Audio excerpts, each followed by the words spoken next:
Welcome back to the Four Podmen and Dynamos Dozen, the podcast we bring you normally each and every week. We are trying our best. It's tough at times, but we are doing our best to bring this weekly to you.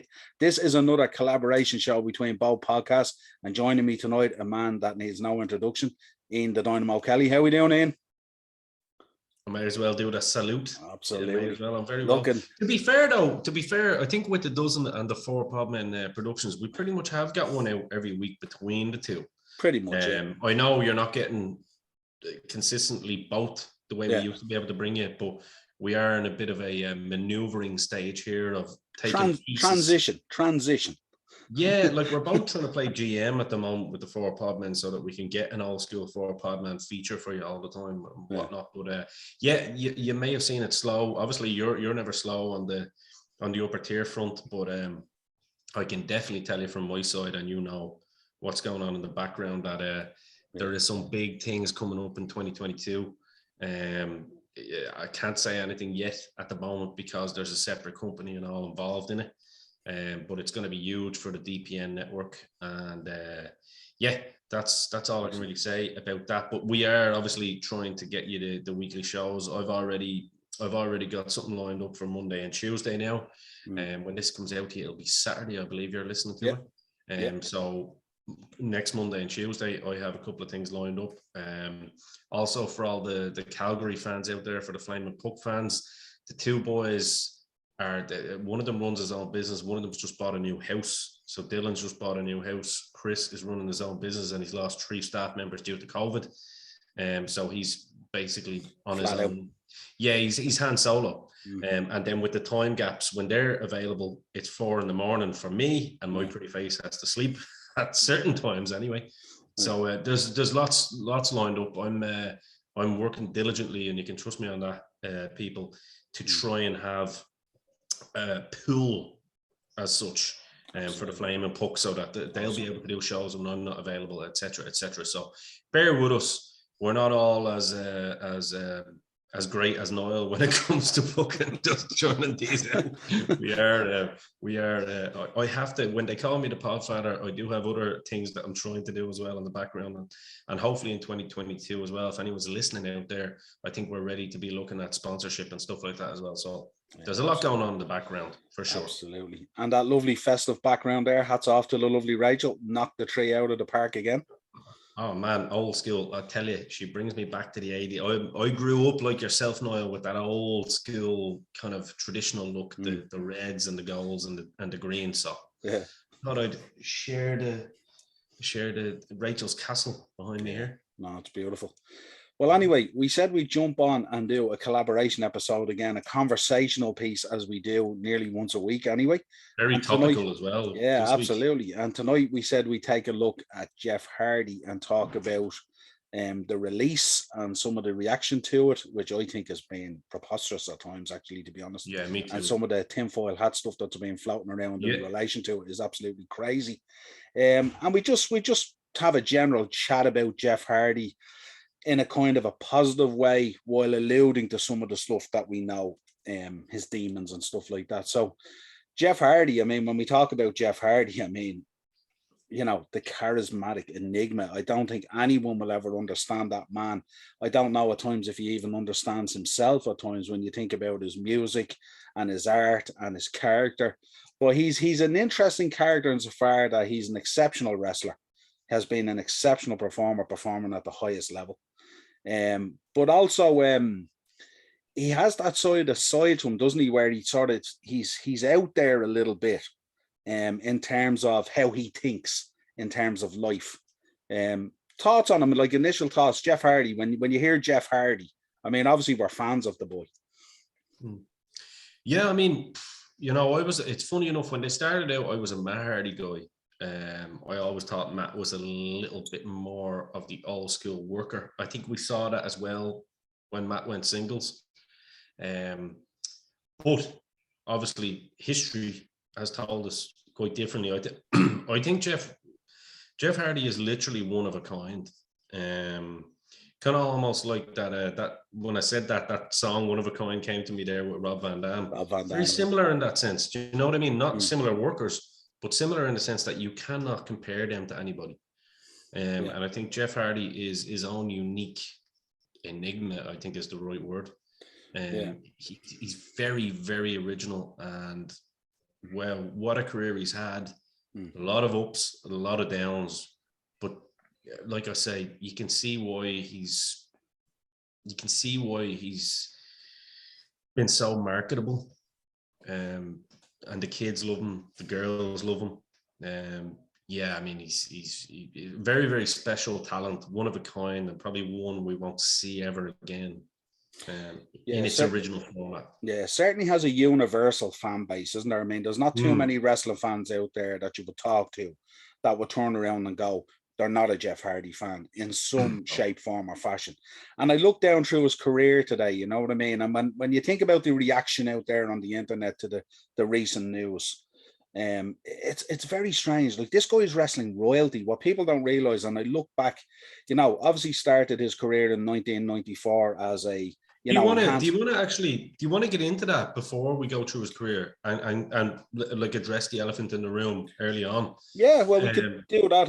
I wanted to set him up before I addressed it, but yeah, no, we'll go with that. Yeah, I mean, basically, no. Yeah. I'm going with your format if you want. We'll go through. I mean, basically what happened was, I mean, he was in a 6-man tag match last week, I think it was, in Texas. They were recording for TV. I watched the whole match as well, yeah, and some of the match could be picked up there. It was a 6-man. It was the bloodline, basically, Roman and the boys versus Jeff, Drew, and Xavier Woods.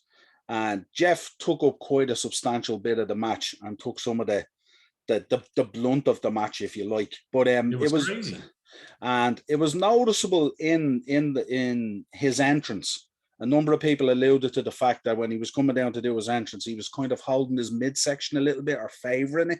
And it was noticed when he went up onto the rope as well to do his usual sort of stuff to the crowd and stuff like that, that he was favoring his midsection. Now, that might mean nothing. That might mean he just happened to be doing it. But then we get into the match, and all of a sudden he goes in for the hot tag. So when you're going in for the hot tag, obviously, you know, you've been in there a little bit while, taking a bit of punishment, obviously, to make it feel like it's a hot tag. And he hot tags in, as far as I know, it's Drew. He hot tags in Drew. And the next thing you see him, he's lying kind of just outside the ring on top of the apron, basically. And the next thing, he climbs down, jumps over the barrier, and just leaves through the crowd. And he's gone. And then we hear that, like, you know, they released the fact that he had a rough night. And of course, when you know Jeff Hardy and you hear Jeff's had a rough night, you revert back to type and you start thinking, you know, the demons and the drugs and the alcohol and the painkillers and blah, blah, blah, blah, blah. And then apparently the story has come out that WWE offered him rehab and he refused it. And then WWE decided to release him. And that's kind of the bulk of the story that we know at the moment that has come out. So, yeah, and listen, rumor and innuendo wasn't something I'm going to deal with here on this particular case. I mean, you're talking about someone's dad here and someone's brother or someone's family member. I mean, it's easy to, and we're all guilty of it as wrestling fans. We'll throw stones when we're sometimes in glass houses. Do you know what I mean? Yeah. We don't know enough context or the narrative on this one to start reverting back to typo. And I know Jeff is guilty in the past of bringing that typo onto himself. But this isn't a TNA situation here, that match with Sting. No. I mean, he's in the ring for nearly 13 minutes, getting his ass beat and taking some pretty heavy bumps. I just want to say one thing. I think Jeff Hardy is that kind of commodity at the moment that does not need to be working those type of matches week in, week out because of his style. And we'll get onto the style later on. Because I know that's what you want to do. But I think with his history of bumps and everything that he's done and kind of the worker that he's been, he doesn't need to be the one in there taking punishment. Jeff Hardy is an attraction that should be presented as such. You know, get a swanton out of him, get the crowd going, and boom. The young lad in there, Xavier Woods, should be in there taking the punishment, in my opinion, especially on a house show. I don't know whether you agree or not, but that's what I would be thinking. Yeah, I think the thing about it is, as well, is like, we're all Jeff Hardy fans and we've kind of grown up with the Hardy Boys, but we forget how long they've been around. And that's why I wanted to allude to, in 94, he was enhancement talent. In 98, they signed their full-time contract. Like, the guy's 44 years of age. He's not 25. He's 44, and he's been performing at that age from 17 when he started all the way to 44, working this unbelievable style of wrestling that I don't think crash in a lot of ways, Absolutely. And when you think about it, when you go back and you look at his injury list, he's had virtually no injuries, but I'm sure he's had a broken up body with a lot of pain from what he's done, because you don't do what he does and not hurt yourself, regardless of whether you break something or not. And that brings me to my next point. That's where self-medication comes in. For a lot of these guys that haven't had those major long-term injuries, they do self-medicate. I mean, we're kind of very lucky in a lot of ways with the likes of Ric Flair, Bret Hart, Shawn Michaels. Like, Shawn lost a smile for a little bit. Bret took the year off to go and do a silly TV series and all that kind of stuff. Yeah. But in terms of when you look at them with that schedule, there was very rarely major time off. So Jeff Hardy, even more so than them, worked a ridiculous style, even more than Shawn Michaels. But Bret and Flair were a little bit smart about it. They knew how to work, and so did Shawn. But like, Shawn could always break out that, some of that crazy stuff as well. Whereas Jeff, it was literally, it's go hard or go home. Yeah. Since 1994, as you mentioned. Yeah. The dude is 44. There is no reason, in my opinion, that he should. And I've been at house shows like you have yourself with him working, and I'm saying, why is he working this hard? Why are they letting him work? So I think the agents also have to take a little bit of the hit here on this one. You know what I mean? Xavier Woods should be the young kid in there taking the brunt of the punishment, just because he's younger and he's fitter and he's healthier. And obviously Drew is too big to be in there getting the shit kicked out of him all the time. He's got to be the guy, right? So I'm just only commenting on what I've seen from the match. That's why I'm not getting into this or that or what kind of night he had. A rough night could have been that he had a problem with his fucking kidneys or had a problem, Could be anything. He could have had a stomach bug. He might have contracted COVID. It could be anything. You know what I mean? They've offered him rehab. I understand this. And WWE always like to tell you this because they always like to be the star. No pun intended. You know what I mean? So I think that statement was a little bit wrong on their part. Like, we offered him rehab. Well, for what? Give us the context. Yeah, well, you see, rehab is quite an open-ended word. Rehab, exactly. Like, are we talking drink here? Are we talking recreational drugs? Are we talking pain medication? Possibly. What are we talking about here in terms of rehab? It's not the normal run of the mill, because the thing that shocked me the most, and I think most fans and viewers who are listening to the show will be, I watched his Broken Skull appearance with Stone Cold Steve Austin, and I thought he was absolutely fantastic. I thought the way he addressed, guy, isn't he? You can absolutely, and you can see why the fans are endeared to him. Like, you know what I mean? He's just a genuine guy who grew up doing what he loved all his life, and just got so lucky to be able to do it. You know what I mean? And he's very humble that way, the way he comes across. But he was talking on the Broken Skull Ranch with Austin, and he mentioned things like he had lots of ideas to go to the office with. And he was looking to get back into the title picture, that he's seen himself in that upper title picture against Roman and stuff like that, which I was really intrigued to listen to. Like, that sounded so positive, that it was all positivity and stuff like that. He looked fantastic. He looked absolutely brilliant. You would have appreciated that beautiful lumberjack shirt, if you like, the black and the white that he had on. I know you've one similar to it and stuff like that. So his style would have been right up your street on the night. But I just thought he spoke brilliantly in terms of what his vision was of what he wanted to do. And how he was looking forward, and he had no problem with Austin addressing the elephant in the room, the Sting match and all the other stuff that went with it and stuff like that. And he spoke very well about it, about where he was at that place and time, and all that kind of stuff. So I just thought it was a brilliant interview, brilliant podcast with the two of them. Austin, I've not seen it yet, but it is definitely on my list now. Really good and well worth a watch. You know what I mean? And this is why, when this happened this week, it kind of shocked me a little bit, because I was thinking, Jeff's in a great place at the moment. You know what I mean? He's loving his wrestling. He's loads of ideas. He sees himself as being that title picture. And we spoke when we did our podcast that time. Remember when they did the draft lottery? We were a bit concerned about SmackDown and who Roman would be facing going forward. And Jeff was one of those guys that came over. Shinsuke was one of those guys that came over. And we were thinking, we could kind of see a situation where Jeff Hardy moves up into that position maybe, or something like that. Could be pretty cool. And that's why for me, it was kind of a little bit of shock, because it kind of looked like it came out of nowhere. And that's why I was thinking, as you said, in the match, it wasn't anything like the Sting match at Victory Road. And when they said Rehab, there wasn't an awful lot of clarification on what they offered and why they offered and what it actually was.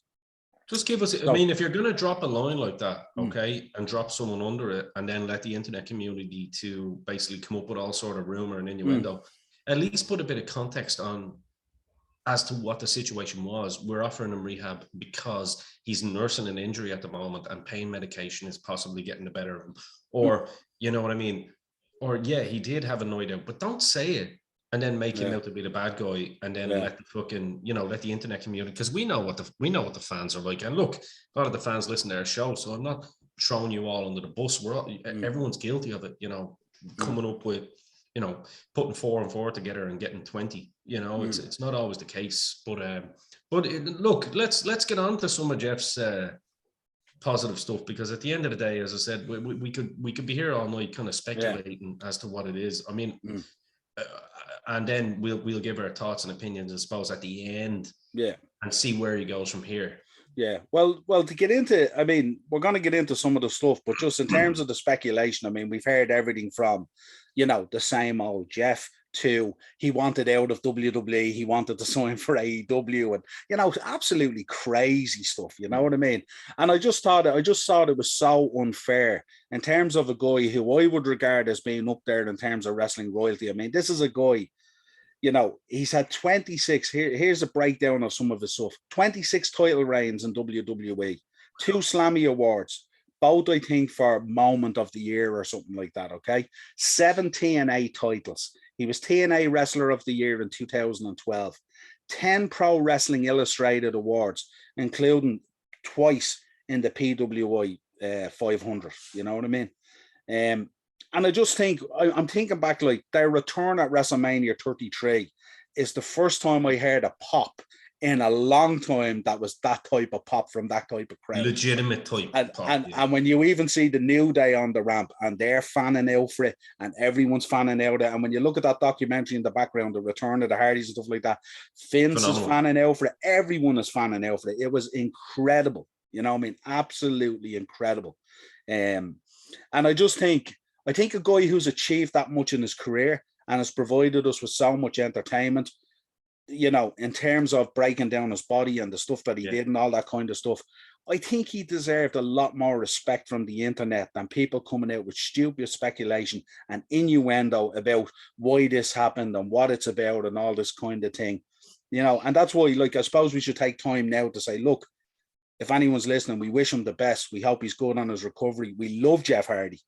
But I often think, I wonder as well, in terms of the pandemic, did that have an effect on it as well? Because I think the best Jeff Hardy we get, and I've said it before on podcasts, is the one where he's kept really, really busy. Because I think if you do suffer from those demons or some of those addiction issues, 100%, I think being on your own and overthinking things is not a good place to be. And as we know, with the pandemic and with COVID and coronavirus and all that kind of stuff, that has given people a lot of time at times on their own and affected them mentally as well. And I just thought it was a bit unfair, you know, a guy who's done all this and achieved all this, you know what I mean? I think there should have been a bit more respect there. And I know, as you said earlier in the podcast, you know, sometimes some of the things that's happened in his career are the things that people hone in on, as opposed to him being like revolutionary in the tag team situation, you know, the Hardys, the Dudleys, Edge and Christian, the TLC matches, all those other matches that he's put together and stuff like that, to the match that he had with Taker in the ring, the utmost respect that Taker had for him and stuff like that, and all in terms of showing and stuff that. And I just got a little bit fired up, if you like, about the internet community's reaction to it. I'll say this, and I'll say this only, and this goes for all of us. Humans fundamentally are flawed. So therefore, we look for flaws in other people to make ourselves feel better sometimes. And I think that's really what it boils down to with the internet community in general. Do you know what I mean? And I think that's really, so I think the next time you're thinking of putting that tweet out or putting that comment up, think about it. You don't want to feel that way, so you're putting your feelings onto other people to make them feel worse. So it's just a cycle, and it keeps going. And I know I'm getting very psychological here on it, but it is true. That's okay. And I think that's the way it is, personally. Yeah. You know, I mean, when you look at some of the things, I mean, you know, the one thing I'm always weary about, and it sometimes leaves a bad taste in my mouth, and I know at times a lot of the internet community pops for it and stuff like that, you know. And some of it we enjoy if it's done in the right context, but a number of times they've included his personal demons in storylines. I'm not And for it. And I think rather than I know there's times where you can drop in these little one-liners and they suit the narrative and they're not too, like we seen it with MJF and with Punk, where MJF said, you know, for a guy who's straight edged, you sure do look like a meth addict. And we could take that, and that works because it suits the narrative. But I think when Jeff has these demons and it is real life, and I know sometimes we say wrestling needs to mimic real life in order to sit with us as fans at times, but I think sometimes they go a little bit too far. And I think the Punk storyline, even though we got some fabulous matches out of them, I think pushed it a little bit too far. Take a drink, Jeff, and I remember even the same one with Jericho and Punk, where he was pouring whiskey on his head and all that kind of thing. It's kind of like, right, you're using Punk here because he chooses not to be a drinker, and you're using that as a thing, but obviously that stems from a place from childhood. Didn't want to be a drinker because blah blah blah. And same with Jeff. Now you're dealing with someone's demons and you're going, it's the same with Rey Mysterio and Eddie Guerrero. I never liked that I'm your pappy type thing and all that, even though we got some fantastic matches out of it. But we got fantastic matches in WCW out of it, didn't we? Without bringing any of that nonsense into it. So I am 100% with you. I heard Ric Flair talking about it recently. I heard Eric Bischoff talking about it recently. Not a fan of bringing that level of personal life into the business, because it affects people. It's like that Sunny Days comment, isn't it? You're affecting people behind the scenes here just for the sake of what. Generally people who have these demons, and generally people who have a kind of an addiction or something like that, they have a kind of a conflicting personality in terms of it can be very easily swayed, because what they do is they're caught up in a situation and then afterwards they go off and they think about that. And then that's when it affects them, not necessarily in the moment. And then that's when it can kick in, and that's when it can derail you. And we know from these situations, it's a very fine line between being derailed and not being derailed. You know what I mean? And again, we're talking about a situation in the past, not necessarily this situation, because we don't even know if he was derailed. This could have been a guy who just said, I had enough of this. I just need to get out of here for a while. I just need to go. You know what I mean? And it's just, I just thought I'd bring that up, because I think those times when they do bring those things into storylines, it never really sits well with me, right? I know this, as I said with Punk and MJF, I think that kind of works because it's kind of like a little slur throwaway comment, and we know that Punk is straight edge, so he can take that, and we know that Punk is kind of mentally very strong as well in terms of his belief. Not everybody is, though. You know what I mean? Well, not everyone is. And the thing is, I think what we've seen in wrestling, we remember back in the day where someone like a Hogan or a Warrior or a Michaels or a Brett or a Flair would say, that's not going to work for me. I'm not doing that. And they'd say, okay, so they had the power. I think a lot of these guys and girls now feel that once the company tells you, well, this is what we're doing, like it or I'll give the spot to somebody else, they feel that they have to go with it. They feel pressured into it. So there you go. You get that kind of, I don't want to use the word bully because the bullying is thrown around too often, but you get that kind of the fear for your place kind of thing going on. You know what I mean?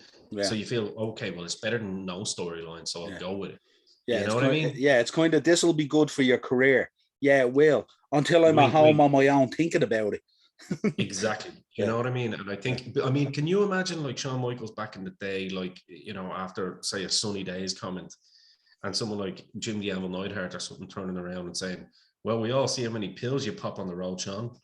That wouldn't have worked, because it's like, that's personal. You leave it. We've only learned the extent of, for example, I'm just using Sean as an example. We've only learned the extent of his problems much later, after he's retired and all that kind of thing. And you're going, Jesus, this poor lad was obviously suffering. So there's a reason that he was acting the way he was. You know what I mean? So it's easy to just point the finger at people all the time and go, that guy's just an asshole. Well, maybe there's reasons behind it. You know what I mean? And a lot of times you'll find that it's cries for help or just needing to be wanted, having that feeling of acceptance, I suppose. You know what I mean? And I've always felt that Jeff Hardy kind of falls into that category. You know, he's a very, very artistic guy. And like you said earlier, and you alluded to that fact that, you know, he needs to be in the spotlight for that to be shown, you know. And that's not a bad thing.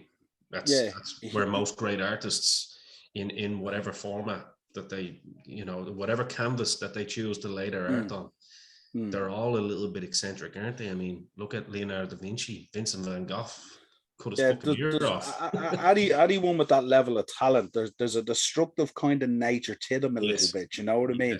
But it just has to be controlled and managed, and you know what I mean? I mean, I just, again, I'd harp back to the community as well. Instead of rallying around the guy, it was just pure speculation and innuendo. And I was just really concerned about it, you know what I mean? Because I know we reviewed the Dark Side of the Ring shows on here and all, and we look at them and stuff like that and all, but I don't really want a Dark Side of the Ring Jeff Hardy. I don't want it.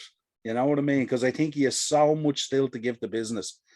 And I think even from his point of view, I don't know whether he could ever move into coaching or that type of thing, because he just operates in a different spectrum, really, in terms of. Let's go into what's next then, rather than kind of going through his career as such, because everyone knows his career. Do you know what I mean? Let's kind of look at what's next, because I thought about this today, because we wanted to keep this short and sweet so people can, you know, appreciate the magnitude and the context of the situation. I suppose that's what we're trying to do, is put context on it, to not start firing bullets, you know. Absolutely. It's not our place. It's not.